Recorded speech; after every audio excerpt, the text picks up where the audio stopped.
धुर्मुस सुन्तली फाउन्डेसनको जुन एउटा पहलमा चाहिँ हाम्रो देश नेपालमा चाहिँ एउटा इन्टरनेसनल स्टेडियम बन्नुपर्छ, एउटा इन्टरनेसनल क्रिकेट स्टेडियम बन्नुपर्छ भनेर चाहिँ हाम्रो धुर्मुस सुन्तली फाउन्डेसनले एउटा सम्पूर्ण आफ्नो मात्र नभएर सम्पूर्ण देशवासी लगायत विदेशमा जति पनि नेपालीहरू हुनुहुन्छ उहाँहरूको सहयोग र उहाँहरूको पहलमा चाहिँ हाम्रो चितवन भरतपुरमा चाहिँ जुन किसिमको एउटा गौतम बुद्ध अन्तर्राष्ट्रिय क्रिकेट स्टेडियम बन्दै थियो र बन्यो पनि हैन, बन्यो पनि भन्नाले अझै त्यो कामकाज हुँदै पनि छ हैन। धुर्मुस सुन्तली फाउन्डेसनले चाहिँ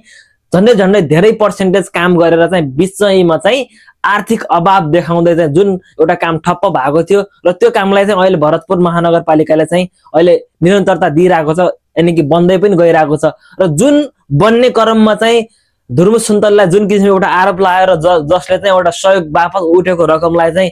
उले धुर्मुस सुन्तलीले खायो भनेर जुन किसिमको आरोप लागेर चाहिँ अहिले धुर्मुस सुन्तलीको अवस्था देख्दाखेरि, धुर्मुसको विशेष गरी धुर्मुसको अवस्था देख्दाखेरि एकदम दयनीय अवस्था छ। एकदम उनी अस्वस्थ भएर पनि हैन एउटा देशलाई चिनाउनको लागि अहिले जुन एउटा क्रिकेटले अहिले विश्वव्यापी रूपमा जुन किसिमको एउटा माहौल लगिरहेको छ र हामीले हाम्रै देशमा चाहिँ विभिन्न किसिमका अन्तर्राष्ट्रिय लेभलको एउटा क्रिकेट गेमहरू गराउन सक्यौं भने हामीले पनि हाम्रो देश नेपाललाई विश्वव्यापी रूपमा चिनाउन सक्छौं भनेर जुन किसिमको चाहिँ हाम्रो धुर्मुस सुन्तली फाउन्डेसनले जुन एउटा पहलका साथ अगाडि बढेको थियो र त्यही अनुसार काम हुन सकेन र बिचैमा चाहिँ उले हामी गर्न सक्दैनौं भनेर नेपाल सरकारलाई जिम्मा दिँदै चाहिँ त्यो कामबाट बाहिर सरेको थियो र जताकतै चाहिँ हाम्रो धुर्मुस सुन्तलीलाई चाहिँ गाली गरे, धुर्मुस सुन्तली फाउन्डेसनलाई गाली गरे,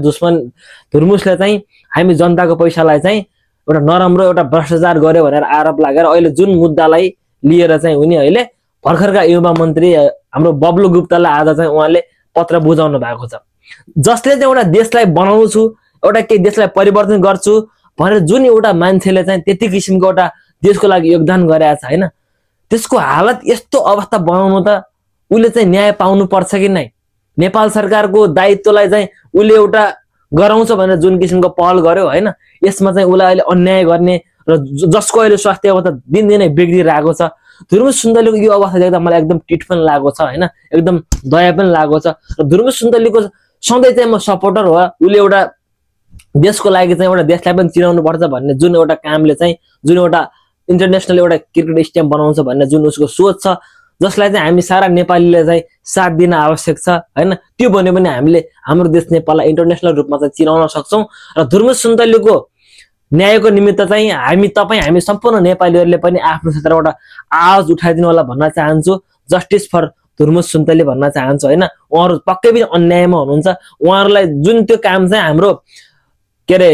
इन्टरनेसनलबाट गएका अनुसन्धानकर्ताहरूले पनि त्यो काम भएको छ भनेर पुष्टि प्रमाणित भइसकेको छ। र यदि प्रमाणित हुँदा पनि उहाँले चाहिँ आफ्नो न्यायको निमित्त अहिले त्यस्तो अवस्था हुँदा पनि अहिले बिक मागिराख्नु भएको छ, आफ्नो न्यायको निमित्त लडिराख्नु भएको छ हैन। अझै पनि उहाँलाई त्यो न्याय मिल्दै पक्कै पनि अझै पनि भविष्यमा भावी दिनहरुमा पक्कै पनि उहाँले देशका निमित्त यस्तो किसिमका योजनाहरू ल्याउनको लागि सम्पूर्ण नेपालीहरूले चाहिँ आफ्नो ठाउँबाट साथ दिनुपर्छ भन्ने मलाई लाग्छ। सबैले धुर्मुस सुन्तलीको न्यायको निमित्त चाहिँ एकपटक आवाज उठाउँ, साथै हाम्रो गौतम बुद्ध अन्तर्राष्ट्रिय क्रिकेट स्टेडियम पनि छिट्टै बनोस् र जुन भरतपुर महानगरपालिका छ उले पनि पक्कै पनि यो कामलाई तीव्र रूपमा बढाउँदै हाम्रो नेक्स्ट एनपीएल सिजन पनि हाम्रो भरतपुरमा जुन एउटा गौतम बुद्ध अन्तर्राष्ट्रिय क्रिकेट स्टेडियम छ त्यहाँ पनि एउटा खेल हुनुपर्छ भन्न म चाहन्छु हैन। यति भन्दै जस्टिस फर धुर्मुस सुन्तली भन्न चाहन्छु। जय नेपाल, नमस्कार।